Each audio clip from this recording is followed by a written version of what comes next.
বন্ধুরা তোমরা কেমন আছো? আমি কিন্তু খুব ভালো আছি। আজ কিছু দেখাবো ফুল এবং ফল আর সবজি। চলো দেখা। এটা টমেটো গাছ, ওখানে ওই দেখো দুটো টমেটো হয়েছে ওখানে। এই দেখো গাঁদা ফুল গাছ দুটো হয়েছে গাঁদা। আর ওইখানে দেখো একটা জবা ফুল গাছ দেখতে পাচ্ছ তোমরা?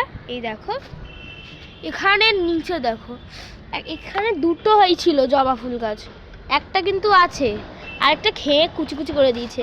কে খেয়েছে? কাঠবিড়ালি। এটা কিন্তু পুরো পরিষ্কার কাঠবিড়ালি খেয়েছে। কি করেছে দেখো বলো তো বন্ধুরা। এই দেখো এই আখ গাছ কি সুন্দর হয়েছে না আখ গাছটা। আর এখানে দেখো কি হয়েছে বলো তো, এটা হয়েছে জবা। এই দেখো কি সুন্দর না জবাটা। এটা কি বলতো, এটা হচ্ছে সাদা জবা। এই গাছেই দেখো কত ফুল এসছে। তো এই ভিডিওটা যাদের যাদের ভালো লেগেছে তারা আমাকে কমেন্ট করে জানিও। Tata, bye bye.